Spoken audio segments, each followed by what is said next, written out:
반갑습니다. 12장 지난주에 우리 마치지 못했고요. 우리 간단하게 살펴보고 넘어갈게요.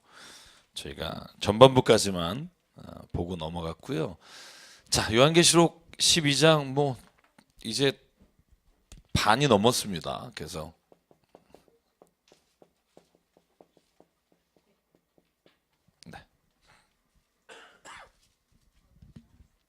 자, 12장에 보면 한 여인에 관한 이야기죠. 근데 그 여인이 제가 뭐라 그랬죠? 12장에 나오는 여자는 교회다. 그렇게 보는 것이 가장 성경을 읽으면서 저희가 요한계시록의 말씀을 사도 요한의 마음으로 해석하는 가장 좋은 방법이라고 말씀을 드렸고요. 한 여자가 그러면 아이를 낳았다 할 때 2절에 나오는 아이는 저희가 예수 그리스도라고 말씀을 드렸어요. 그러니까 예수 그리스도가 교회를 시작했지만 다시 말하면 역으로 교회는 예수 그리스도를 그의 복음을 낳는 것이고 전하는 것이고요. 그래서 예수 그리스도께서 공중권세 잡은 자, 여기에 나오는 표현을 하면 3절에 큰 붉은 용이 머리가 7이요 뿔이 10인데 7 왕관을 쓴 이 존재에게 죽임을 당합니다. 그리고 이것이 성경 안에서 뭐라고 말했죠? 계시록 17장 12절에 보면 10뿔과 7머리는 뭐다? 왕이다 그랬죠. 왕이란 말은 다시 말하면 세상의 권세를 잡은 국가를 말해요. 여기서 말하는 건 로마일 수도 있고요. 로마가 가장 그죠? 확률이 높죠.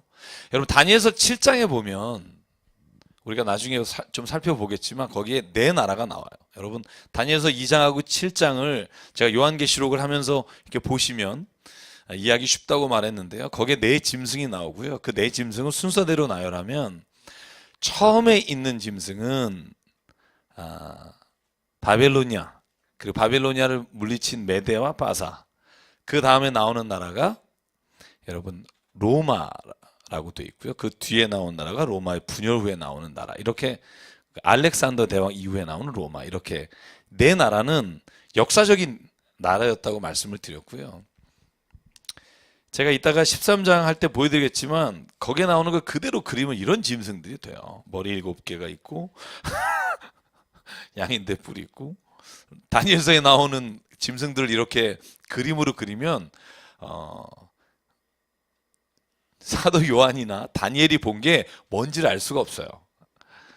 그래서 그 나라를 풀 때 성경 말씀에 나오는 그 말씀으로 푸는 게 제일 좋은데, 일단 성경 말씀에 나오는 이 짐승들의 가장 핵심적인 해석의 방법은 이 세상을 다스리는 제국으로 보는 게 가장 좋은 해석 방법이고요. 그 외 다른 것들은 제가 볼 때 거의 틀린다고 생각하시면 돼요. 자, 한번 볼게요. 자, 그 여자가 광야로 도망을 가서 거기서 1260일 동안 그를 양육하기 위해 하나님께서 예비하신 곳에 있었는데, 하늘에서 전쟁이 있어서 쫓겨났던 그 용과 그를 따르는 옛뱀들. 용은 뭐라고 아예 설명을 하죠. 9절에 보면 뭐다? 사탄 곧 마귀다. 그렇죠? 왜 그러면 사탄이라고 그러지 용이라 그럽니까? 지금 사도 요한이 표현하고 있는 건 그가 환상 가운데 본 어떤 형상을 말하고 있는데요. 그 형상이 사도 요한의 평소에 하던 말로 하면 사탄과 동일한 일을 하고 그런 개념으로 보이기 때문에 용은 곧 마귀다, 이렇게 말하는 거예요. 그러니까 용을 뭐 다른 나라다 이렇게 해석할 필요 없고 여기서 말하는 대로 하시면 되고요. 제가 처음에 설명할 때 여러분 말씀드렸어요. 한때, 두때 반, 그러면 세때 반이죠. 3년 반이라 그랬어요. 다니엘서에도 나오고 요한계시록에도 나오고. 여기는 지금 며칠이 나와요? 1260일. 그 다음에 42달, 이게 좀 이따 나오죠. 1260일 42달, 세때 반. 이게 다 뭐라 그랬죠? 기억나세요? 기억 안 나세요? 제가 숫자 할 때 말씀드렸어요. 전 분명히 기억나요. 똑같은 말이에요. 3년 반이 42개월이고요. 42개월은 1260일이에요. 이걸 뭐 너무 복잡하게 막 이건 무슨 의미일까 이건 무슨 의미일까 하지 말고 계시록이라 그리고 에스겔서나 다니엘서나 환상에 관한 말씀들은요 똑같은 단어를 반복하지 않고 똑같은 표현을 다른 말로 바꿔서 하는 것들이 많아요. 그래서 그걸 찾아내면 그렇게 어렵지 않아요. 막 1261을 1260년 이렇게 해가지고 또 뭐 신약 이후에 언제 멸망하는지 날짜 계산하는 분들이 있어요. 정신없는 분들이에요. 그러니까 이 말이 다 같은 거예요. 이 세대반이라는 게 사실 얼마만큼 어떤 기간을 말하는지에 대해서는 아무도 몰라요. 그렇게 생각하시면 돼요. 이게 신약 시대에 있었던 어떤 로마로부터 압제를 당했던 시기인지 예수께서 고난을 당하셨던 공생을 하셨던 시기인지 아니면 마지막 때 올 시기인지에 대해서 누구도 확증할 수 없고요. 다만 이 기간 동안에 사탄이 교회를 힘들게 하는 우리가 보통 7년 대환란이라는 게 7년이란 숫자 개념이 아니잖아요. 분명히 환란이 때가 있다는 거예요. 이걸 우주적인 개념으로 우리가 막 이렇게 마지막 종말에 관한 말씀으로 그래서 그렇죠. 여러분 신앙생활하다가 이런 고난이 있지 않으세요? 없어요. 야, 이제 하산하시죠. 네. 어느 누구나 오늘 사도 요한이 보는 것처럼 환란의 때가 있다는 거예요. 근데 그 고난의 때가 이 고난으로 계속되지 않을 것이고 이 고난의 때가 결국은 하나님의 승리로 끝날 거다. 근데 이것이 개인적으로 말하면 실존적 승리고 내가 하나님의 한 그리스도인으로서 세상을 내 안에서 승리하는 실존적 승리가 있고 교회로 말하면 교회 공동체가 어떤 외부로부터의 어려움에 승리할 수도 있고 전 우주적으로 그리스도의 말씀에 따르면 전 세계가 하나님 앞에서 승리하는 날이 온다는 거예요. 그걸 세대반 혹은 1260일 42달을 고난을 당한다 혹은 이 기간 동안에 그가 용으로부터 환난을 당한다 이런 표현들이 있는 거죠. 그래서 6절에 보면 광야로 도망해서 1260일 동안에 양육하기 위해 하나님의 예비해 가진 곳에 있는 경우도 있고 또 이 기간 동안에 고난을 당한다 얘기도 나오고 그러니까 너무 이 숫자를 연수를 계산하거나 얽매이지 마시라는 말이고요. 그러고 나서 10절에 보니까 이미 하늘에 큰 음성이 있어 이르되 이제 우리 하나님의 구원과 능력과 나라와 또 그리스도의 권세가 나타났으니 우리 형제들 참수하던 자 곧 우리 하나님 앞에서 밤낮 참수하던 자가 쫓겨나고 또 우리 형제들이 어린 양의 피와 자기들이 증언하는 말씀으로써 그를 이겼으니 그들은 죽기까지 자기들 생명을 아끼지 아니하였도다. 자, 여기 한번 보시네요. 11절에 그렇게 마귀라는 자가 우리를 시험하고 힘들게 하고 환난이 옵니다만 승리해요. 근데 승리하는 게 두 가지예요. 뭐로 말미암아 승리하냐 하면 첫 번째가 뭐예요? 예수 그리스도의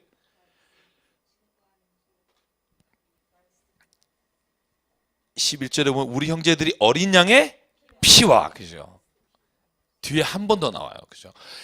자, 요한계시록은요 예수 그리스도 이렇게 말하지 않고 예수 그리스도의 피라고 돼 있어요. 왜 피가 중요하냐 하면 그 당시 사도 요한과 그를 따르던 모든 교인들에게는요 피 흘림이라는 게 추상적 단어가 아니에요. 오늘 내가 신앙이 있다는 것 때문에 끌려가서 피를 흘리고요 고난을 당하고 여러분 잘 알잖아요. 여러분 사자굴에서 그죠? 사자를 원형거기장에 풀어놓고 그리스도인들이 죽는 일이 얼마나 많았어요. 그걸 보면서 박수치고 여러분 영화 보면 그런 글라디에이터도 그렇고 뭐 투사들 검투사뿐만 아니라 그리스도인들이 그렇게 죽어가잖아요. 그러니까 피를 흘리고 고난당하는 것을 예수 그리스도의 피와 함께 생각해서 그리스도의 피가 결국 우리가 흘리는 그 피가 헛된 피가 아니라 이미 그리스도께서 흘리신 피인데 그 피가 우리를 구원한다는 거예요. 그러니까 우리가 신학적으로도 설명할 수 있지만 그 당시에 사도 요한이 말하는 피는 구체적인 거예요. 그리고 또 하나가 뭐냐 하나님 말씀이에요. 근데 이건 뒤에도 반복이 돼요. 우리가 그것으로 말미암아 승리할 수 있다 돼 있는 게 예수 그리스도의 피와 하나님의 말씀이에요. 뒤에는 좀 바뀌어요. 뭐라고 말하면 하나님의 율법과 그리스도 예수의 피라고 돼 있어요. 그러나 동일해요. 우리가 어떻게 세상을 승리합니까? 두 가지예요. 그리스도 예수와 함께 하나님의 말씀으로. 그게 사도 요한이 하고 싶은 말이에요. 다른 어떤 것으로도 우리는 세상을 이길 수 없다는 거예요.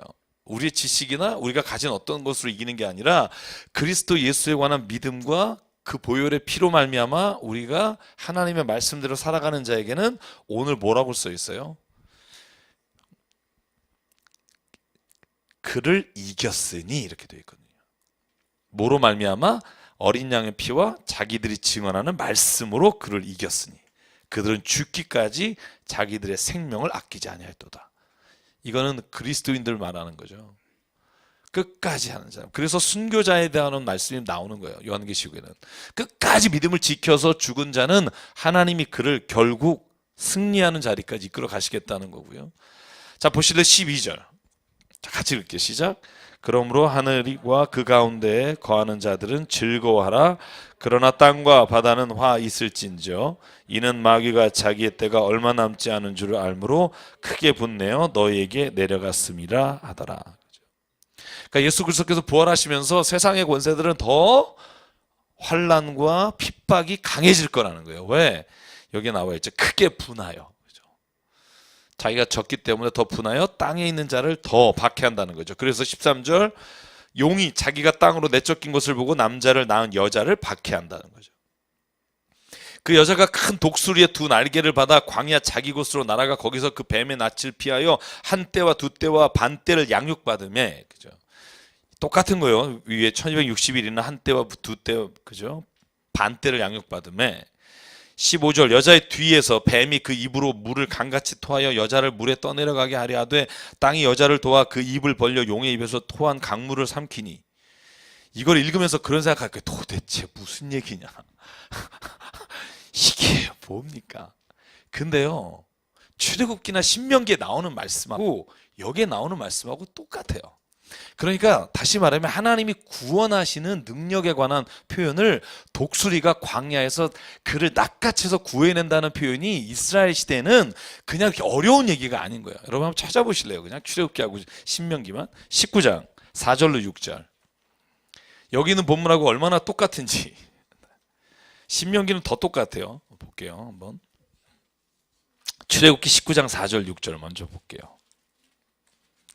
제가 시편까지 3개를 볼게요. 이 표현이 성경에서 얼마나 많이 쓰인 표현이고 조금만 다른지를 그러면 알 수 있어요. 이 표현이 하나하나 여기는 용이 뭐고 토한 게 뭐고 막 이렇게 생각할 게 아니라 이것이 하나님의 구원의 경륜과 맞닿아 있다는 걸 볼 수 있고요. 4절부터 6절까지 한 목소리 읽을게요. 시작.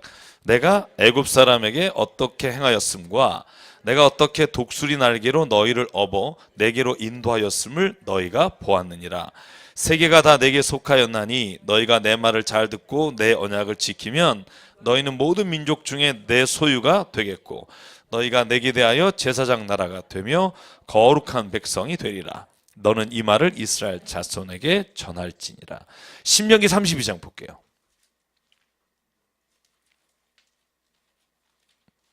(32장) 10절로부터 12절.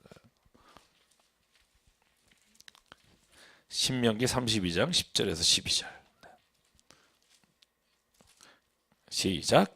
여호와께서 그를 황무지에서 짐승이 부르짖는 광야에서 만나시고 호위하시며 보호하시며 자기의 눈동자같이 지키셨도다. 마치 독수리가 자기의 보금자리를 어지럽게 하며 자기의 새끼 위에 너풀거리며 그의 날개를 펴서 새끼를 받으며 그의 날개 위에 그것을 엎는 것 같이 여호와께서 홀로 그를 인도하셨고 그와 함께한 다른 신이 없었도다. 아멘. 시편 124편 하나 더 볼게요. 나머지 단어들을 위해서 114편 1절부터 8절까지가 124편입니다. 오늘 마지막 나오는 요 14, 15, 16, 17절 요한계시록 12장의 말씀에 얼마나 근접한지 아실 수 있을 거예요. 1절부터 8절을 같이 읽을게요. 시편 124편. 이스라엘은부터 시작. 이스라엘은 이제 말하기를 여호와께서 우리 편에 계시지 아니하셨더라면 우리가 어떻게 하였으랴. 사람들이 우리를 치려 일어날 때 여호와께서 우리 편에 계시지 아니하셨더라면 그때 그들의 노여움이 우리에게 맹렬하여 우리를 산채로 삼겼을 것이며 그때 물이 우리를 휩쓸며 시내가 우리 영혼을 삼켰을 것이며 그때 넘치는 물이 우리 영혼을 삼켰을 것이라 할 것이로다. 우리를 내주어 그들의 이에 씹히지 아니하게 하신 여호와를 찬송할지로다. 우리의 영혼이 사냥꾼의 올무에서 벗어난 새같이 되었나니 올무가 끊어짐으로 우리가 벗어났도다. 우리의 도움은 천지를 지으신 여호와의 이름에 있도다. 아멘. 그러니까 보십시오. 여기에 영혼을 삼키며 씹었을 것이며 뭐 이런 표현들이 있잖아. 이 표현들이 그렇게 이스라엘 백성에게 낯선 표현들이 아니고 악한 세력이 혹은 악이 우리를 환난 가운데 괴롭히고 힘들어하는 표현들에 대해서 이런 말을 표현하는 건 이스라엘 사람들에게는 굉장히 자연스러운 표현들이에요. 여기 한번 보실래요? 다시 12장으로 돌아와서 자, 여자가 큰 독수리의 두 날개를 받아. 이 말은 뭐냐면 하나님이 그를 이끌어서 광야 가운데, 다시 말하면 고난과 역경 가운데서 건져내셨고 광야 자기 곳으로 날아가 거기서 그 뱀의 낯을 피해 셋대 있었고 셋대 반을 여자 뒤에서 뱀이 그 입으로 물을 강같이 토하여, 다시 말하면 그 뱀이 그 여인을 물을 토해서 휩쓸려 쓸려가게 하려고 했는데, 물에 떠나가게 하려고 했는데 16절 땅이 여자를 도와 그 입을 벌려 용의 입에서 토한 강물을 삼킨다. 그러니까 땅에서, 땅이라는 표현은 여러 가지로 해석할 수 있습니다만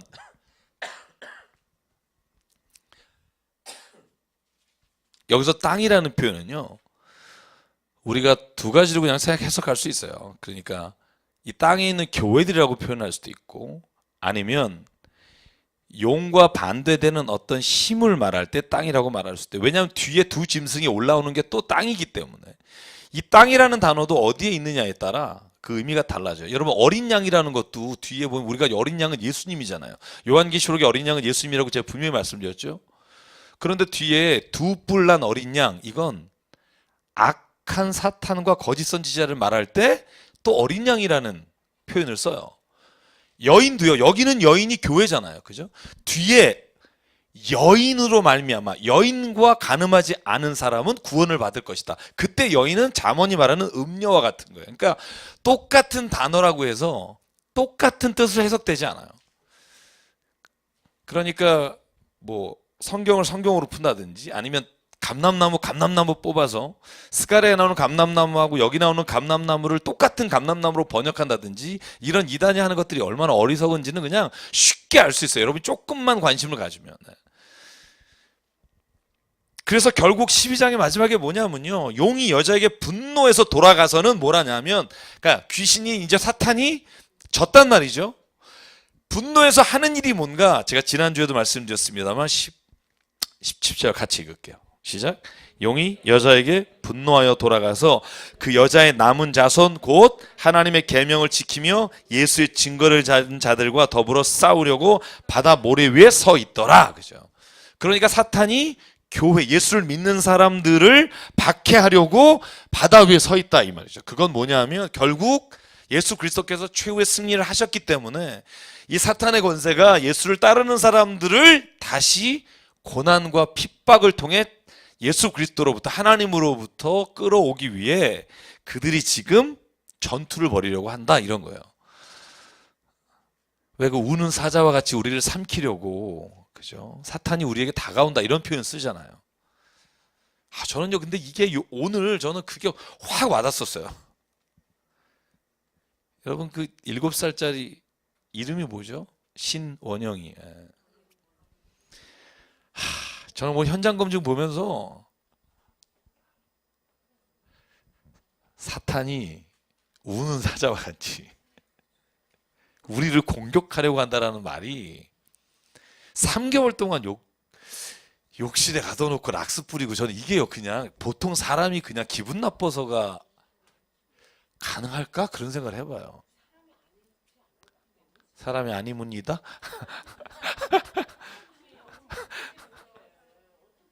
근데 지금요, 한번 여러분 기억나세요? 지금 불과 1월부터 3월 사이에 학교에 나오지 않은 아이들 집을 방문했을 때 정말 많은 아이들이 이렇게 그냥 죽어간 거예요. 그래서 무슨 새로 결혼한 엄마가 학대한다 그러는데, 사실 학대받는 아이의 75%가 친부모예요. 친부모. 그러니까 보통 우리가 생각하면 그럴 수가 없잖아요. 어떻게 자기 배로 난, 그죠? 그러니까 우리가 이렇게밖에 말할 수 없는 거예요. 그 사람이 악한 걸까? 아니면 그 사람이 악한 것에 씌었을까? 이런 말을 우리가 할 수밖에 없잖아요. 그죠? 폴 류케르라는 사람이 철학자인데요. 그 사람이 쓴 악이란 책이 있어요. 제가 그 책을 요즘 읽고 있는데, 저는 그 책을 번역한 저희 학교 후배인데, 그 사람하고 그 류케르가 말하는 악의 세력에 대해서 다시 한번 생각을 해봐요. 악한 것들만 있는 걸까? 악이라고 하는 것이 있는 걸까? 여러분, 이 고민이에요. 그죠? 선이라는 게 있는 건가? 선한 일들이 있는 건가? 할 때 우리는 선한 일들을 하지만 결국 선한 개별적 선보다 선이라는 게 있다는 생각을 하잖아요. 그 선하신 것이 하나님이다 이렇게 우리가 표현하고요. 하나님 우리가 선한 것을 부어주신다 이렇게 표현하는데, 악은 우리가 선의 결핍이다 이렇게 말하잖아요. 선한 일을 못하니까 악이라고 우리가 보여지는 거고, 어거스틴의 말처럼 불의 빛이 들어오는 곳은 어둠이 사라지니까 선이 결핍된 게 악이라는 표현을 쓰지만, 그 책에서 도전하는 한마디가 있었어요. 악이 단순히 그냥 악한 것들만 있는 걸까? 아니면 악한 무엇인가가 우리를 악하게 이끌어가는 걸까? 그것이 악한 일을 한 사람의 핑계거리일까? 아니면 진짜 그런 어떤 악한 세력이 있는 걸까? 이런 질문들이죠. 사실 이게 신정론이라는 건데, 하나님이 계시다면 왜 이 땅에 악이 존재하는가? 이 말을 제일 먼저 쓴 건 철학자예요. 사실 신학자가 아니에요. 그러니까 저는 그래서 오늘 이걸 읽으면서 그런 생각하는 거예요. 악한, 여기 사도 요한에 의하면 용이, 사탄이 그리스도께서 부활하시고 승리하신 것에 분노하여 오늘도 우는 사자와 같이 하나님의 계명을 지키며 예수를 증거하는 사람을 싸우려고 한다. 그죠? 여러분, 그런 적 없어요? 제가 그런 어머니 기도하다가 그런 얘기를 나눈 적이 있는데, 자기를 향해서 나 미쳤나 봐. 나 왜 이랬지? 재승이 살고 나면 그러니까 자녀들에 대해서 얘기를 하다가 내가 왜 내 딸한테 왜 그랬지? 뭐 이런 경우가 있다는 거예요.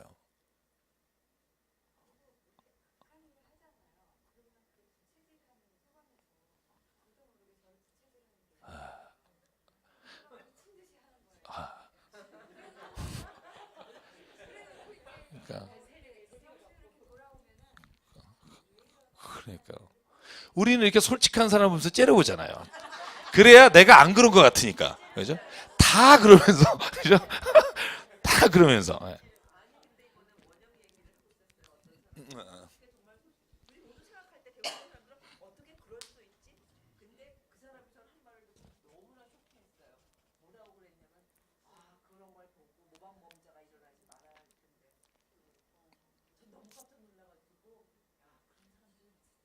있죠.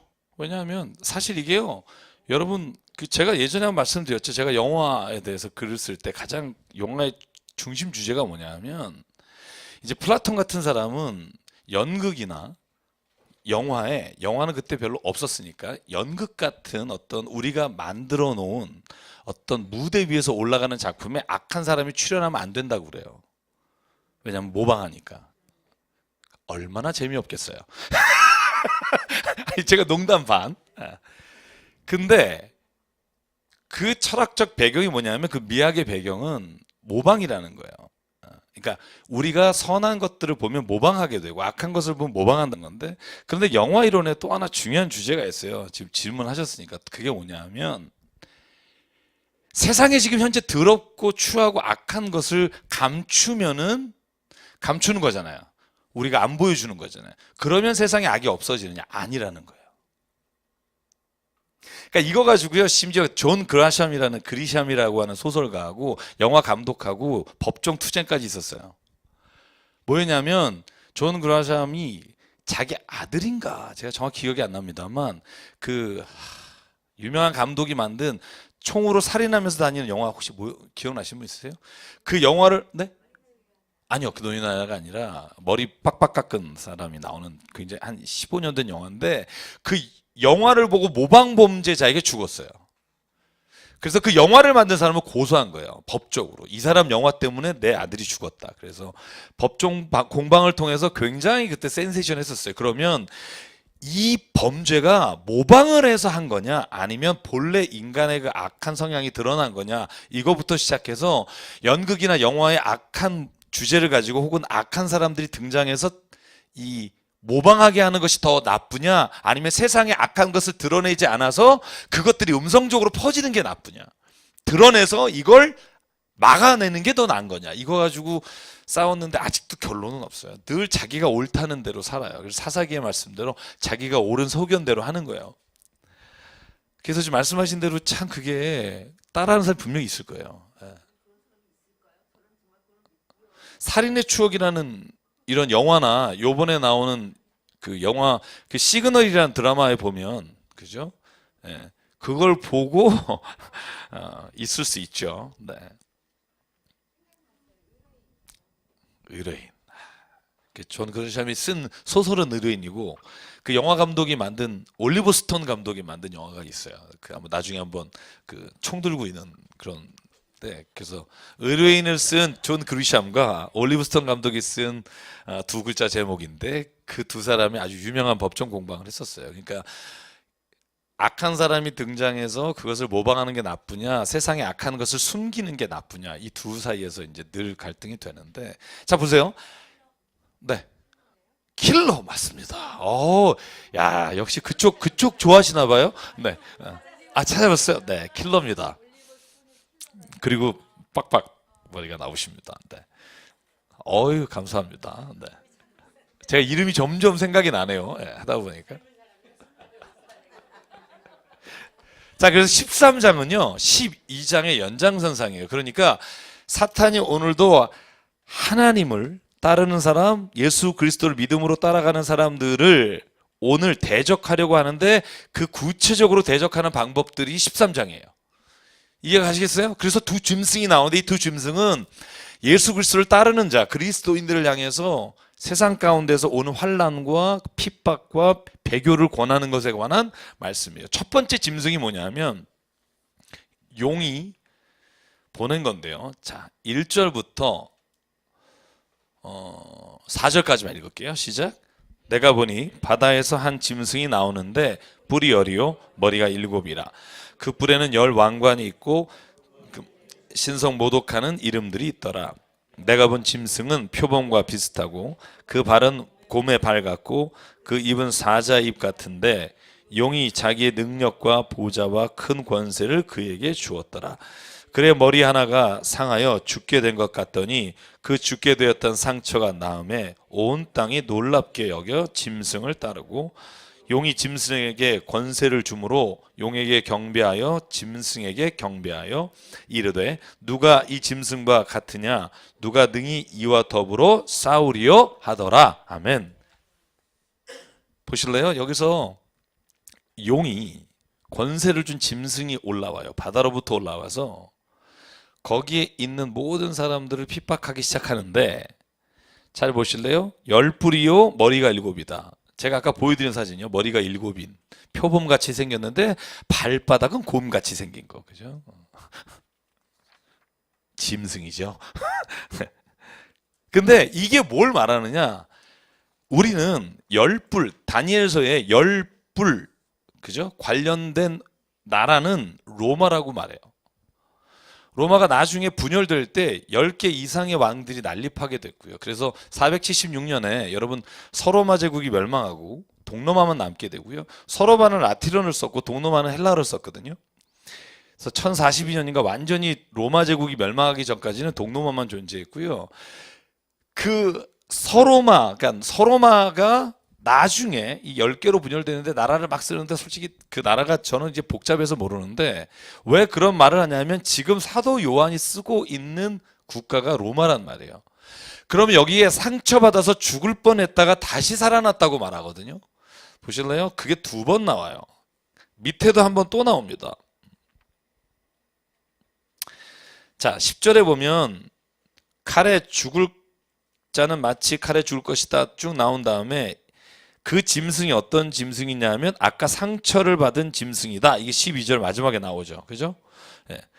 그래서 상처받은 짐승이다 할 때 이게 도대체 어떤 나라를 말하느냐, 누구를 말하느냐라고 말할 때 정답을 아는 사람은 없어요. 다만 제가 그냥 추측을 해보기를 AD 66년에요. AD 66년에 제가 지난주에도 말씀드렸습니다만 로마가 성전 안에 황제를 섬기는 우상을 갖다 놓고 모두가 다 절하게 만들었을 때 유대인들이 들고 일어나서 로마와 전쟁을 시작해요. 그래서 한참 승리하다가 티투스 장군이 와서 AD 70년에 완전히 멸망하잖아요. 그죠? 그래서 유다 로마 전쟁 때 상처를 받은 거죠. 아마 그거에 대한 사도 요한의 말씀일 수도 있고, 이건 추측이에요. 어떤 사람들은 네로 황제가 죽은 것이 아니라, 제가 여러분에게 기억나세요? 파르티안이라고 하는 옛날 바벨론 지역에 있던 나라에 네로가 살아서 숨어서 파르티안이 네로와 함께 로마를 점령할 것이다 라고 하는 소문이 돌았다고 그 당시에 역사학자들이 기록한 부분들이 있어요. 그래서 그게 혹시 상처받은 네로가 다시 핍박하러 오는 거 아니냐, 뭐 별의별 얘기가 있지만 중요한 건 딱 한 가지예요. 이 땅에 있는 황제를 비롯한 악한 세력이 그리스도인들, 사도 요한과 함께 예배를 드리는 그 그리스도인들에게 그 황제를 섬기게 강요하는 시대가 지금 일어나고 있다는 거예요. 그때 너희는 어떻게 할 거냐? 이런 어떻게 보면 결단 어린 말이에요. 결단을 해라. 보실래요? 그래서 용이 짐승의 권세를 주므로 용에게 경배하고, 용이 뭐냐면 사탄이잖아요. 사탄이 짐승을 권위를 줬어요. 그래서 짐승을 경배하게 해요. 이 짐승이, 여기에 나오는 짐승은 그래서 로마를 비롯한 그 당시에 그리스도인을 박해했던 나라를 대표한다고 보시는 게 가장 좋은 이 본문의 저는 해석이라고 생각하고요. 누가 이 짐승과 같으냐? 여러분 요한계시록 앞에 누가 하나님과 같으냐? 그렇게 외치는 장면이 있었어요. 기억나세요? 네 생물과 24장로와 그죠? 온 무리가 백성들이 외치되 누가 하나님과 같으냐라고 했던 것처럼 여기에 똑같이 그거에 빗대서 누가 이 짐승과 같으냐 하는 존재가 있다는 거예요. 하나님의 영광과 하나님의 권위를 동등하게 다투면서 빼앗으려고 하는 자가 있다는 거예요. 그리고는 6절에 보니까, 5절에 보니까 짐승이 과장되고 신성 모독을 말하는 입을 받고 42달 동안 일할 권세를 받았다. 42달 아까 말씀드렸죠. 똑같이 세대 반이에요. 짐승이 입을 벌려 하나님을 향해 비방하되 그의 이름과 그의 장막 곧 하늘에 사는 자들을 비방하더라. 그래서 이 짐승의 특징이 뭐냐면 하늘을 향해서 비방하는 거예요. 하나님을 비방하고 하나님을 욕되게 하고.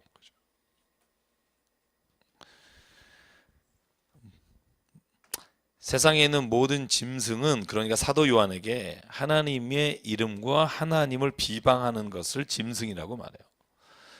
보실래요? 또 권세를 받았는데 성도들과 싸워 이기게 되고 각 족속과 백성과 방언과 나라를 다스리는 권세를 받으며 죽임을 당한 어린 양의 생명책의 창세 이후로 이름이 기록되지 못하고 이 땅에서 사는 자들은 다 그 짐승에게 경배하리라. 누구든지 귀가 있거든 들을지어다.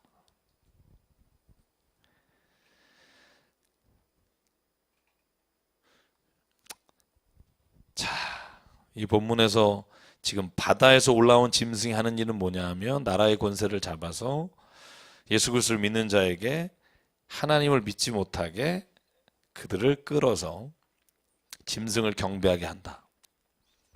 자, 한번 보시죠. 이마에 인을 친다 그랬잖아요. 손목에 인을 치고 이따가도 나와요. 그죠? 인을 친다. 인을 친다는 게 뭐냐면 요한계시록의 말씀을 쭉 보면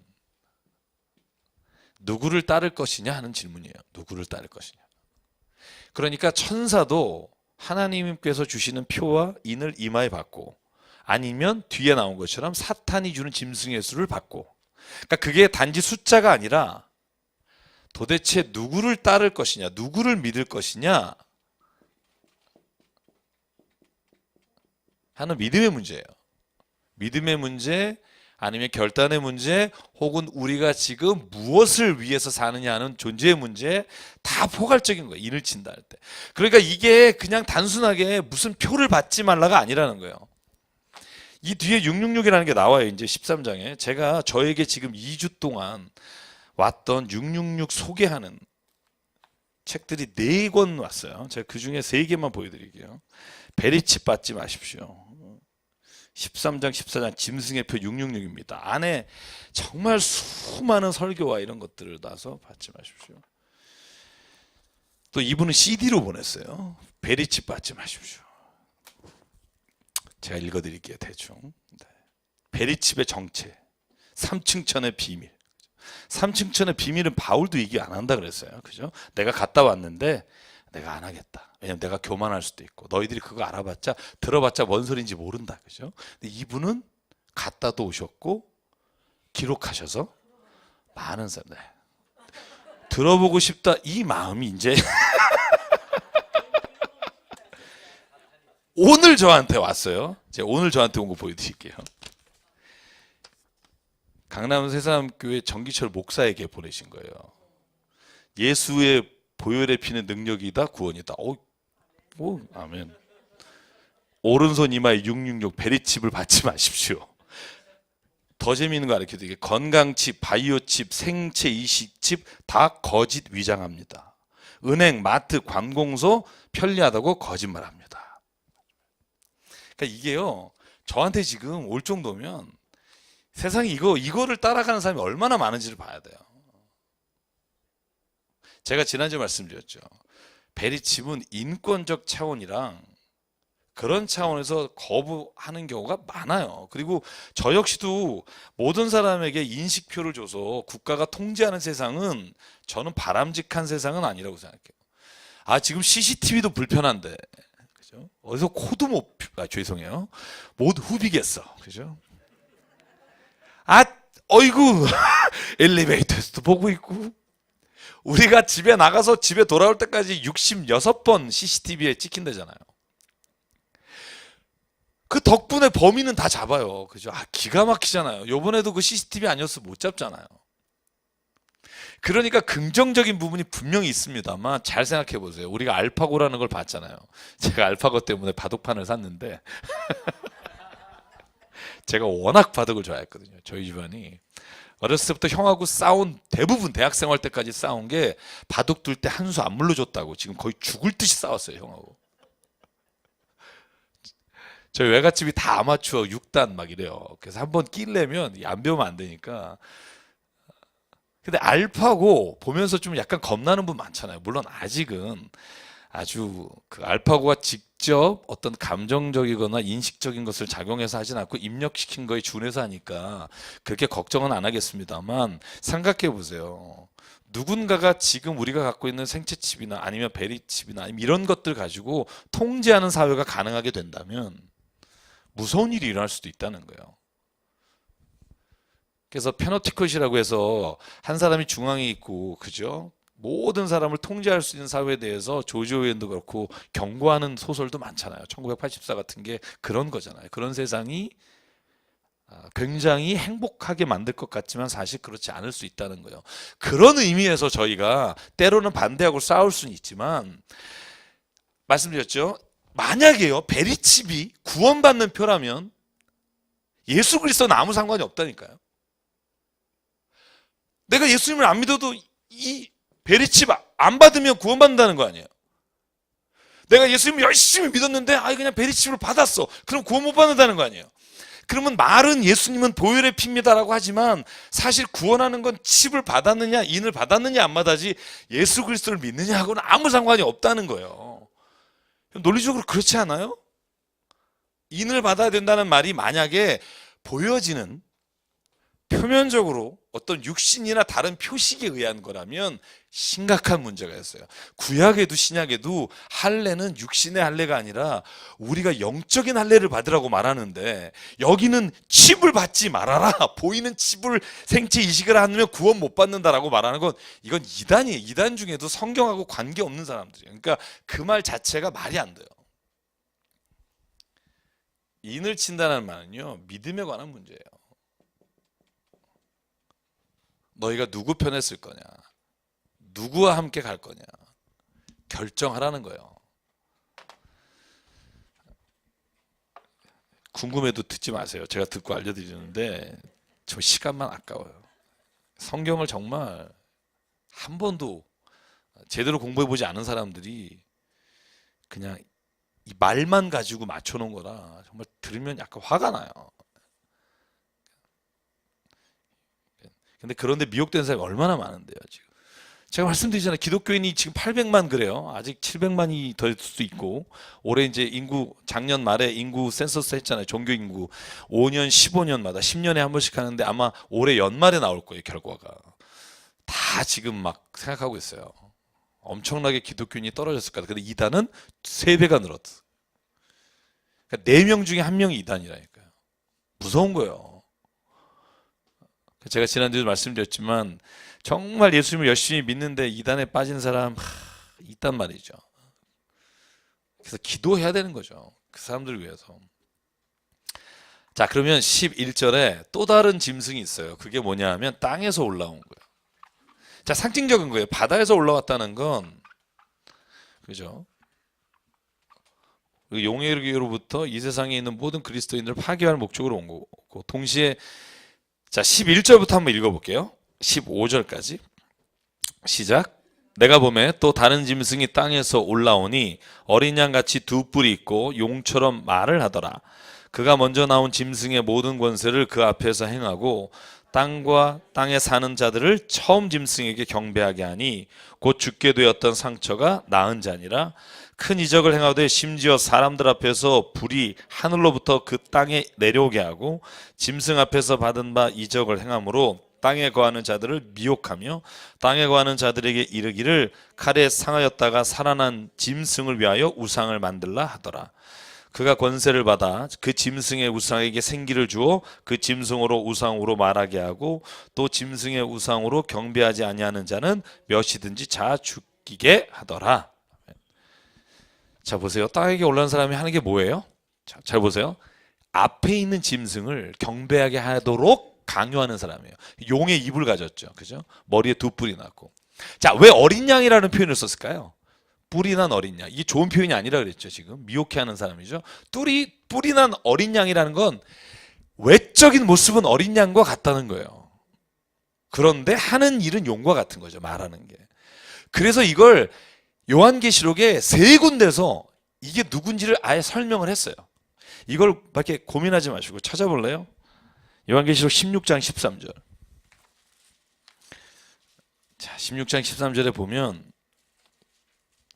나열해서 쭉 설명을 했어요. 자, 이게 또 19장 20절, 20장 10절 3번 나와요. 하나만 찾아볼게요. 16장 13절만 시작.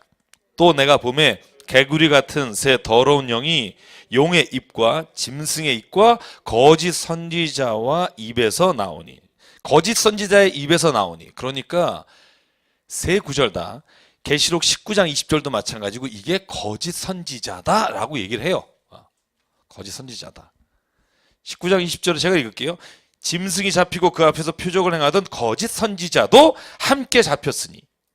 그러니까 짐승이 잡혔다 하는 말은 하나님을 대적하고 예수 그리스도를 믿는 사람들을 우상화시켰던 존재가 잡혔을 때 거짓 선지자들이 함께 잡혔다는 건 이 땅에서 올라온 게 어떤 존재인지 알게 되는 거죠. 거짓 선지자예요. 겉모습은 어린 양인데 뿔이 났고 용의 말을 해요. 그 사람들의 대표적인 게 뭐냐 하면 기적을 행해요. 불이 하늘로부터 떨어지게 하고 그 다음에 짐승이 죽었다 살아난 것을 부각시키면서 사람들로 하여금 따르게 해요. 여러분의 목회자 제가 하늘에서 불이 안 떨어지게 하는 걸 다행으로 생각하세요. 여러분 하늘에서 불이 떨어지게 하는 사람을 사도 요한은 뭐라고 말하냐면 그들이 거짓 선지자며 미혹해 하는 사람이다. 여러분 영적인 엄청난 거 막 따라다니지 마세요. 그렇다고 뭐 나는 영에는 관심 없고 고고한 척 하진 마시되 오늘 본문에서 말하는 게 뭐냐 하면 그런 거짓 선지자들이 마지막에 분명히 많아질 거라는 거예요. 그래서 여러분 요한 1서, 2서, 3서 할 때 뭐가 나와요? 특히 2서, 3서에 나오는 게 뭐예요? 거짓 선지자. 몰래 들어와서 미혹해 하는 자. 이게 사도 요한이 쓴 거잖아요. 그죠? 왜 그렇게 썼겠어요? 그죠? 마지막 때는 거짓 선지자들이 나타나서 하나님 아닌 것을 하나님처럼 섬기게 하고, 여러분 그게 지금 나라와 권세라고 말하지만 이것이 어떤 사람에게 돈일 수 있고요, 물질일 수 있고, 그 다음에 사람일 수 있고, 그 어떤 것일 수도 있다는 거예요. 그걸 섬기게 하고 그거에 빠지게 하는 거짓 선지자.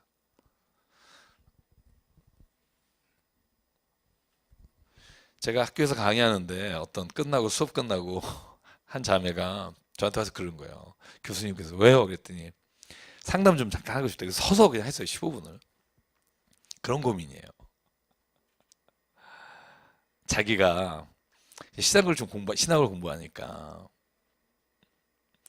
남편은 교회를 안 다닌대요.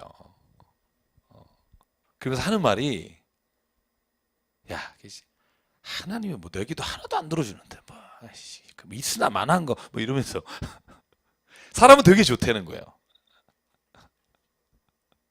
근데 그러면서 하는 말이 뭐냐 하면, 목사님 제가 지금까지 신학을 배우기 전까지 너무 기복적으로 남편과 신앙생활을 했던 것 같아요. 그러더라고요.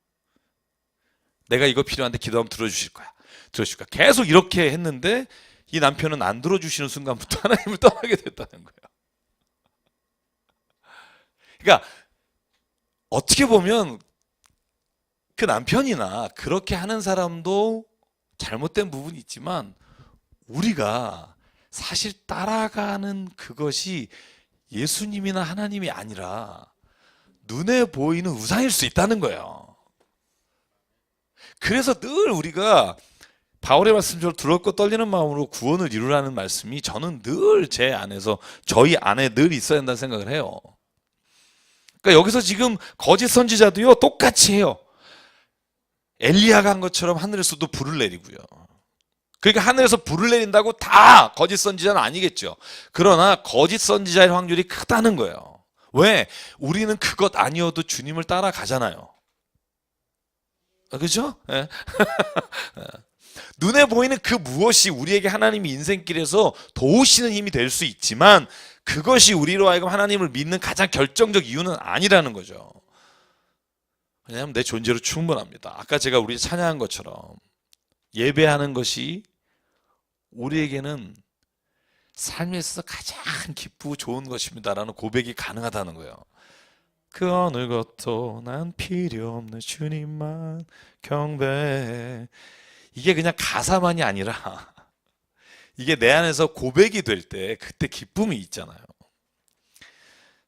저는 우리 교인들이 복음성가나 찬송가 100개 정도 외웠으면 좋겠어요. 그게 내 꿈이에요, 진짜. 제가 어렸을 때 저희 어머님이나 제 감사드린 게 뭐냐면, 부모님께 찬송을 무지 기수로 불렀어요. 정말 집에서 찬송가를 너무 많이 불러가지고요. 저는 웬만한 찬송은 1절부터 4절까지 다 외워요. 저희 집 가정예배할 때 찬송가 별로 필요 없었어요. 제가 어머님 오셔서 제가 맨날 안 계실 땐 욕 많이 했는데, 오셨으니까 제가 또 못하는데, 아이스크림 사주시고 막 흘러내리는데 기도하시고 막 이럴 때 막 화가 나고 막 나 정말. 근데 요즘은요 그런 게 너무 그리운 거예요. 우리가 누군가를 위해서 그렇게 기도한다는 게요, 사실 자기 시간을 내고 한다는 게, 그리고 그 확신 갖고 한다는 게 쉬운 게 아니거든요. 그러니까 여러분, 우리 주변에 어디에 굉장한 분 왔더라, 막 이렇게 한 번 하니까 30명 쓰러졌더라, 막 기어다니고 뛰어다니더라. 여러분 이런 데 관심 갖지 마세요. 고속터미널에도 그런 선교단이 있었잖아요. 제가 지금 요즘 쓰는 볼펜이 그 교회 거더라고요. 그래서 제가 예수 중심 뭐 이런 거. 그래서 깜짝 놀랐어요. 이거 내가 왜 갖고 있지? 그때 길에서 나눠준 것 같아요, 누가. 그 쓰러뜨리면 뭐 할 건데요? 그래서 쓰러져서 뭐 했는데요? 들어넣어서. 저는 영적인 거를 막 받았어요. 그걸 뭐 할 건데요? 그거 가지고 하나님을 이렇게 보실 거예요? 환상으로? 그래서 뭐 하실 건데요? 하나님이 영적으로 내게 부어주시고, 이제 내가 하나님의 것이고 이 세상은 이제 나는 하나님을 따라가는 것이 가장 옳고 선한 걸 알았습니다. 그러면 내 삶의 모든 자리가 그것으로 바뀌는 걸 해야죠. 그죠? 그건 아무 상관없고 나는 이제 막 영적인 걸 위해서 가겠다. 도대체 영적인 것과 세상적인 것의 구분을 누가 짓는 거예요? 하나님은요, 디모데전서 4장 4절, 제가 정말 좋아하는 말. 하나님의 주신 모든 것이 선함에 감사함으로 받으면 버릴 것이 없나니. 돈도 버릴 것이 없어요. 얼마나 좋은 일에 써요. 다만 그것이 우상이 돼서 우리의 섬김의 대상이 될 때 다 죽는다는 거예요. 그걸 따르는 자도 죽고 다 죽지만 결국 하나님이 주신 선한 것을 도구화하고 그것을 하나님의 귀한 뜻을 쓰며 감사함으로 받으면 버릴 게 없다니까요. 내 모관한 성격도 버릴 게 없어요. 왜냐하면 이게 하나님께 다듬어지면 강력한 하나님의 도구가 될 수 있다니까요. 그걸 기도하는 거죠. 말 잘하고 사기치던 사람 하나님께 돌아오면 이걸로 전도 진짜 잘하거든요. 이거 그죠? 옛날엔 그게 그죠? 막 이거 근데 썼는데, 그러니까 모든 게 하나님 앞에 귀하다고 여기면 그때부터는 버릴 것이 없는 거예요. 근데 그걸 보기 전까지는 이걸 없애주십시오. 막 그죠? 옛날에 유명한 신학자 오리겐이라는 분도 그래서 남성의 그걸 잘랐잖아요. 너무 힘드니까 자기가 그걸. 제가 이런 얘기 왜 드리냐면 사람이 가지고 있는 것 중에 자기가 이것만큼 하나님께는 쓸모없을 거야 라고 생각하는 것 자체가 없다니까요. 하나님께는. 그러면 주시지 않았을 거라고요. 그걸 발견하는 게 하나님의 뜻을 발견하는 거고요. 제가 가상칠언 요번에 그 사순절 특별 새벽 기도회 그 하면서 제가 말씀을 지금 묵상하면서 부제를 잡았어요. 희한하죠. 그 가상칠언을 묵상하면서 말씀을 준비하는데 저에게 떠오른 게 뭐냐면 인간에 대한 희망이에요. 그러니까 하나님 저들을 용서해 주십시오. 저들은 자기가 하는 걸 알지 못합니다. 인간에 대해서 끝까지 가지고 계시는 자기 오른편에 있는 죄인에게 나와 함께 나고 내릴 것이다. 하나님 나를 왜 버리십니까? 이 모든 게 저는 예수님이 인간에 대한 희망 그걸 버리시지 않으시고 십자가 위에서도 그걸 했다는 생각이 들면서 말씀을 거기에 지금 이렇게 읽으면서 은혜를 받고 있어요. 그죠? 제가 요번에 운영위원회 지난주에 하면서 그랬어요. 요번 주엔 좀 다 나와 봅시다. 100명 나와 봅시다. 한번 새벽 기도를. 그래서 지금 전도사님들이 힘들게 준비하셔서 여러분 새벽 기도 묵상집도 저희가 오신 분만 나눠드려요. 새벽에. 주일날 사순절 고난주간에 해야 될 것들을 전도사님들이 이렇게 같이 상의해서 만드셔서 어떻게든지 요번 기회에 한번 우리가 삶의 자리에서 모든 것이 하나님이 주신 귀한 것을 바꾸는 일이 일어나기를 원합니다. 그래서 한번 14절 보실래요? 이적을 행함으로 미혹하는 거예요. 누구를 미혹해요? 땅에 거하는 자들을 미혹해서 우상을 섬기게 만드는 거죠. 15절 그래서 짐승의 우상에게 생기를 주어 짐승의 우상으로 말하게 하고 짐승의 우상에게 경배하지 아니하는 자는 다 죽이게 되는 거죠. 그래서 16절 그가 모든 자 작은 자, 큰 자, 부자, 가난한 자, 자유인 종들에게 그 오른손이나 이마에 표를 받게 하고 누구든지 이 표를 가진 자 외에는 매매를 못하게 하니 이 표는 곧 짐승의 이름이나 그 이름의 수라. 지혜가 여기 있으니 총명한 자는 그 짐승의 수를 세어보라. 그것은 뭐다? 사람의 수니 그의 수는 666이니라. 제가 열왕기하고 역대상에 솔로몬이 그죠? 스바의 여왕으로부터 또 주변에 있는 나라로부터 받은 조공이 몇 달란트라 그랬어요? 666 금달란트라고 말씀드렸어요. 이게 엄청난 거로 말씀드렸어요. 이건 뭐 한 달란트가 수십억이다 뭐 이런 분도 있으니까 수억이다. 그러니까 굉장히 금은 특히 금달란트라는 건 어마어마한 거예요. 그래서 이거를 뭐 솔로몬의 후손 뭐 어쩌고저쩌고 하는데 전혀 그거하고 상관없는 수예요. 성경에 딱 두 군데 나온다고 이게 같다고 생각하는 사람은 정말 그죠? 엘리베이터 4층에 나오는 게 죽을 사자라고 생각하는 사람이에요. 똑같은 거예요. 사자니까 죽을 사자. 그 4번 누르면 죽는다 이래 갖고 있는 사람하고 솔로몬의 666하고 이거하고 똑같다고 생각. 여기에 뭐라고 말해요? 그 수는 뭐다? 무슨 수다? 사람의 수다. 그죠? 6이라는 것 자체가 사람의 수예요. 7이 완전수 하나님의 숫자라고 말하잖아요. 7과 12. 그죠? 3, 4, 12, 3 플러스 4. 6은 사람의 숫자 3개가 있잖아요. 그러니까 사람이 사람을 경배하고 우상으로 삼는 그 수가 666인 거예요. 이거를 이마에 받지 마라 무슨 여기 생체에 넣지 마라 이렇게 만약에 생각을 하신다면 14장 보시네. 14장 맨 앞에 있는 걸 보고 뭐라고 말할지를 여러분 대답할 걸 찾아야 돼요. 자 1절만 볼까요? 14장 1절. 자 시작. 또 내가 보니 보라 어린 양이 시온산에 서 있고 그와 함께 14만 4천이 서 있는데 그들의 이마에는 어린 양의 이름과 그 아버지의 이름을 쓴 것이 있더라. 그러면 우리가 구원받으려면 이마에 뭘 써야 돼요? 하나님의 이름 쓰고 다녀야 돼요. 왜? 666을 안 쓰려면. 아니면 생체를 여기다 해서 666을 넣든, 그러니까 하나님의 숫자를 넣든가. 여기에 하나님의 이름, 예수의 이름은 뭐라고 우리가 생각해요? 진짜로 새겨야 된다고 생각하시는 분이 있나요? 여기? 없잖아요. 예수 그리스도의 이름, 하나님의 이름을 인쳤다라고 말할 때 우리가 하나님이 내 몸에 흔적이 되게 하시고 내 모든 삶에 예수 그리스도를 믿는 믿음을 따라 살게 하십시오. 이런 거라고 알잖아요. 666에서도 마찬가지라는 거예요. 그걸 이마에 치거나 어디에 넣는 게 아니라 우상이 삶의 모든 것을 지배하는 그 총체적인 삶을 사람의 숫자라고 말하고 하나님의 수가 아니고 하나님의 이름이 아닌 것이다 말하는 게 가장 정확하다는 거예요. 그러니까 누가 666 하고 얘기하려고 그러면 나 알아. 하나님 외에 다른 것을 우상으로 삼는 모든 것을 666이라고 표현한다고 생각하시면 제가 볼 때 100% 맞는다고 생각해요. 확신 있으세요? 저는 확신이 있어요. 제가 요한계시를 준비하면서 제가 확신을 더 갖게 되는 게 그거예요. 하나님의 이름과 예수 그리스도의 이름을 인친다는 것과 666 사람의 수를 인친다는 게 동일한 평행선상에 있다면 하나님을 믿는 것, 예수 그리스도를 믿는 것이 곧 인친다는 것의 표현이라면 666을 친다는 건 곧 하나님 외의 우상의 것을 믿고 따르는 것을 666이라고 말하는 것이 정확합니다. 이런 책 오면 버릴 수 있어야 돼요. 뭐가 있지? 이러면서 자, 보실래요? 그래서 24만 4천이라는 숫자 7장에서 제가 말씀드렸고요. 그 사람들이 하늘에서 이제 모든 고난과 환난과 거짓 선지자들의 그런 모진 핍박에도 불구하고 구원받은 자들이잖아요. 하늘나라에서 뭘 하늘까? 그럴 때 우리가 대답하잖아요. 하늘나라에서 뭘 한다 그래요? 우리가 보통 하늘나라 가서 뭐 하지? 그러면 찬양한다 그러잖아요. 그 말이 어디서 나왔냐면 여기서 나왔어요.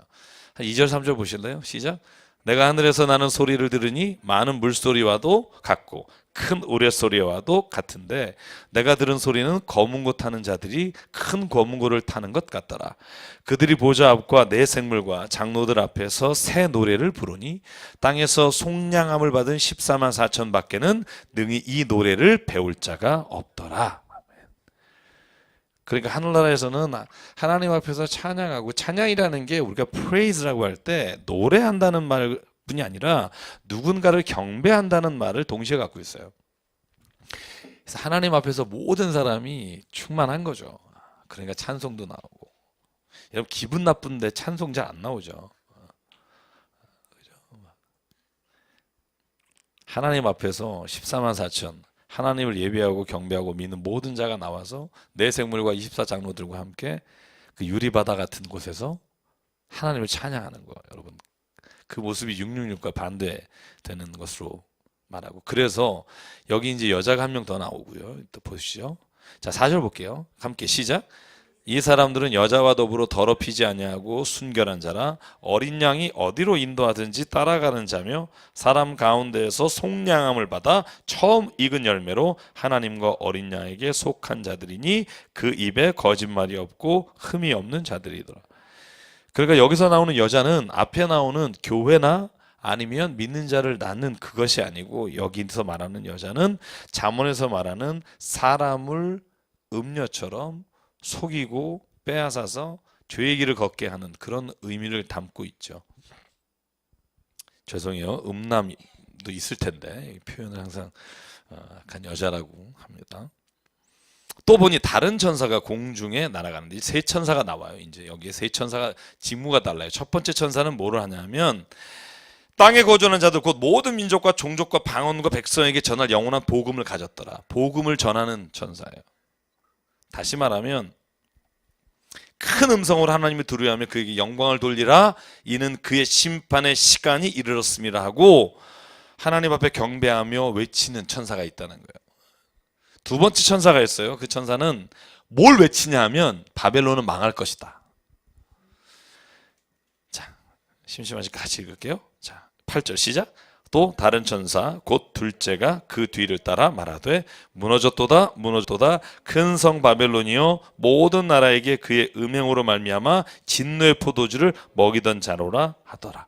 그러니까 바벨론은 요한계시록에 나오는 바벨론은 로마라고 말씀을 드렸어요. 그죠? 왜냐하면 그 당시에 로마라고 하는 나라의 이름을 지칭할 수 없고 새로운 신 바벨론이라고 불리우는 로마를 향해서 예언하면서 말할 때 이 바벨론은 망할 것이다. 그러나 이것이 영원해 보이지 지금 막 우리를 핍박하니까 이것이 영원할 것 같지 분명히 망할 것이다. 이렇게 다른 천사가 외치는 거죠. 그러니까 세 번째 천사가 밑에서 받아서 이렇게 합니다.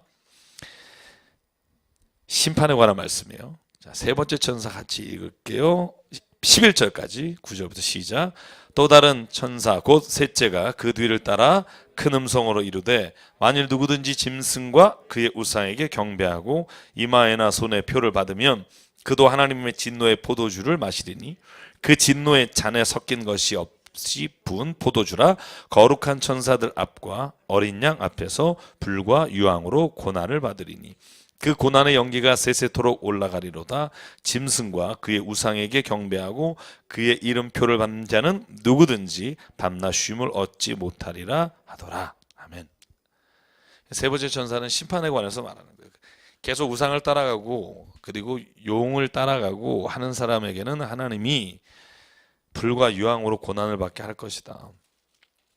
영원한 승리에 관한 말씀이죠. 영원한 심판과 승리에 관한 말씀에 관한 것이고요. 자, 그래서 이제 12절부터는 뭐가 나오냐면 아까 말씀드린 아까는 어떤 사람이 구원받는다? 예수 그리스도의 피와 하나님의 말씀을. 여기는 보실래요? 12절이에요. 같이 읽을게요. 시작. 성도들의 인내가 여기 있나니 그들은 하나님의 계명과 예수에 대한 믿음을 지키는 자니라. 그래서 우리가 요한계시록에는 두 가지 주제가 있어요. 예수 곧 우리를 구원하시는 메시아에 관한 것과 또 하나는 하나님의 말씀에 관한 것이에요. 이 두 가지가 우리가 종말의 때 우리를 구원할 수 있고 우리의 삶에서 우리를 이끌어가는 유일한 길이라는 거예요. 그것에서 벗어나는 모든 것들은 다 우상을 따르는 거고 이단에 속한 거고 거짓 예언자에 속한 거니까 따라가지 마라. 그 당시에 얼마나 많았는지 알겠죠. 그런 거짓 선지자와 이단들이 많았다는 걸 알 수 있고요. 그래서 그렇게 지킨 자에게는 13절 우리에게 주시는 위로의 말씀이에요. 시작. 또 내가 들으니 하늘에서 음성이 나서 이르되 기록하라. 지금 이후로 주 안에서 죽는 자들은 복이 있도다 하심에 성령이 이르시되 그러하다. 그들이 수고를 그치고 쉬리니 이는 그들의 행한 일이 따름이라 하시더라. 아멘. 우리에게는 복이 있습니다. 왜냐하면 하나님의 말씀과 예수에 대한 믿음을 지키는 자는 복이 있을 것이다. 이 복은요, 단순히 이 세상에서 오는 복이 아니라 영원한 하나님의 나라에 참여하는 복이에요. 몸은 여기 있으나 이미 그 하나님의 잔치에 참여한 사람, 그 사람에게 주시는 복은 세상이 빼앗을 수 없는 복이고요. 14절부터 마지막 절까지는 세 번째 천사가 말한 심판, 그것이 어떻게 임하는가 하는 거예요. 첫 번째는 어린 양이 심판에 관해서 할 때 곡식을 추수하는 것과, 그리고 다른 천사가 심판할 때는 마치 포도송이를 거두는 것 같은 그런 심판의 일이 일어난다. 여러분, 이게 너무나도 그냥 쉬운 건 뭐냐면 그 당시에 이것이 사람들 누구나 다 아는 거니까 포도송이와 알곡과 가라지를 어떻게 구분해내는지를 다 아는 사람들에게 표현하는 거고 하는 말씀입니다. 보실래요?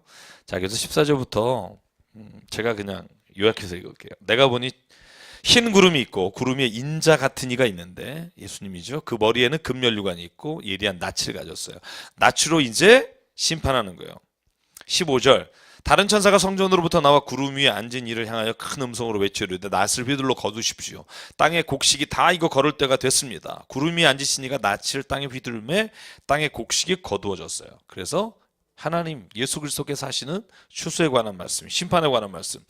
근데 불을 다스리는 천사가 또 제단으로부터 나와 예리한 낫을 가지고 또 이 땅에 심판합니다. 근데 포도송이를 나누는 심판이에요. 그 포도가 익었습니다. 그러니까 천사가 낫을 휘둘러 19절 땅에 휘둘러 땅의 포도를 거두어 하나님의 진노의 큰 포도주에 던지매. 그러니까 하나님 따르지 않는 자를 심판하신다는 말이죠. 20절 같이 읽을게요. 시작. 성 밖에서 그들이 밟히니 틀에서 피가 나서 말 굴레까지 닿았고 1600 스타디온이 퍼졌더라. 자, 이것으로 이 말 때문에 자꾸 무슨 뭐 지옥에 가면 뭐 피가 튄다는 둥 막 이런 얘기를 정말 많이 하는데요. 여러분, 상징과 거기에서 일어나는 것에 대한 것들이 구분될 줄 알아야 돼요. 하늘에 가면 금으로 금으로 진짜 장식했겠어요? 그렇게 됐으면 좋겠다는 건 우리 생각이고, 그죠? 그러니까 금으로 된 막 이런 건 우리가 표현할 수 있는 가장 좋은 표현이라 쓴 거고요. 여기에 막 그들이 낯을 들고 틀에 들어가서 피가 나며 굴레까지 단다. 여러분, 사람이 볼 수 있는 가장 비참한 일을 하는 거예요. 비참한 얘기. 그러니까 이대로 된다. 여러분, 너무 그렇게 간증하는 것들이 정말 많은데요. 하나님이 없는 것보다 비참한 게 없다는 거예요. 성경은 그게 무슨 피가 튀고 믹서에 가고 이런 게 아니라 그냥 하나님이 없는 곳은 세상에서 가장 비참한 싸움과 미움이 있는 거예요. 하나님이 없이 행한 행동에는 그 비참함이 있잖아요. 아까 말한 그 아이의 일 사건이나 이런 게 하나님 없는 일에 비참하잖아요. 정말.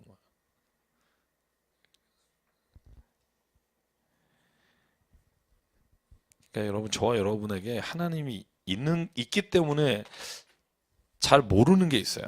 우리는 있기 때문에요. 없을 때를 잘 몰라요. 근데 없어 본 사람은 있다는 게 얼마나, 하나님 안에 있다는 게 얼마나 좋은지를 알게 돼요. 그래서 여러분, 우리가 사람들을 보면서 그런 긍휼한 마음이 있어야 돼요. 야, 진짜 하나님이 저 사람에게 있으면 참 예수 있으면 좋을 텐데 막 그런 거 있잖아. 여기 1600 스타디온에 퍼졌다 이렇게 돼 있잖아요. 1600 스타디온. 여러분, 계시록 21장 16절에 보면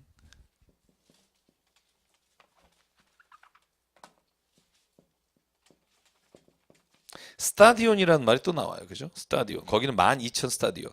그 21장이 뭐예요? 요한계시록 21장은 마지막에 하나님의 성전. 그렇죠? 건물이 아니라 예수가 그 중심에 계시는. 그죠? 거기는 성전은 없죠. 그죠? 거기에 그 크기가 정육면체라 그러나요? 그렇게 12,000 스타디온이더라 이렇게 되어 있어요. 그러니까 여러분 잘 보셔야 돼요. 스타디온이라는 건 그 당시에 길이를 계산하는 단위예요. 그죠? 1스타디온이 192m 정도 된대요. 1스타디온이. 그래서 1스타디온 그러면 192m 정도 돼요. 그래서 1600 스타디온 그러면 곱해 보시면 300km 정도 돼요.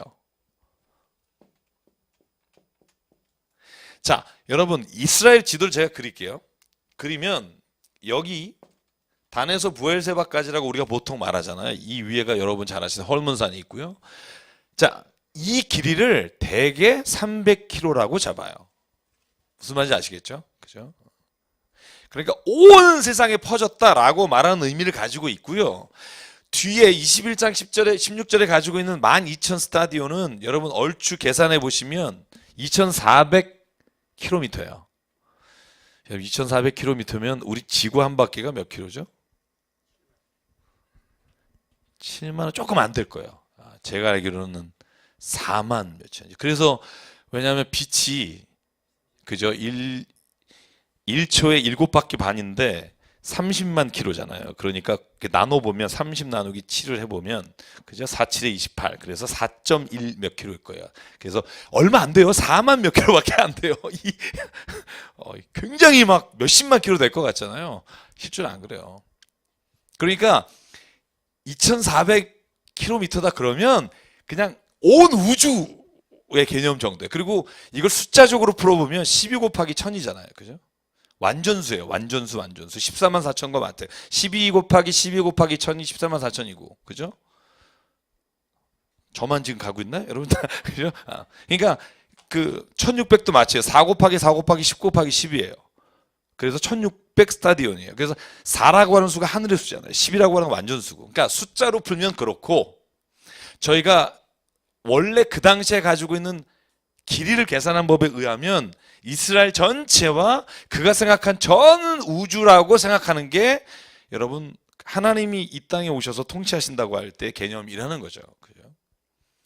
그러니까 마지막에 보면 심판 받을 때 1600 스타디온에 퍼졌더라. 그러면 이게 얼마나 이 심판이 그죠? 이 마지막 때 하나님께서 하나님을 믿지 않고 따르지 않는 사람에 대해서 분명히 심판이 있을 거다 하는 강조의 말씀이에요. 시간이 됐네요. 그죠? 15장까지 하고 싶었으나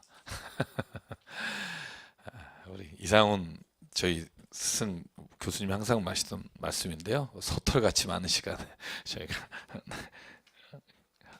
제가 보니까 4월 안에 끝날 것 같아요. 4월 말이나 아니면 5월 첫 주에. 그래서 지금 22장까지니까. 네. 그래서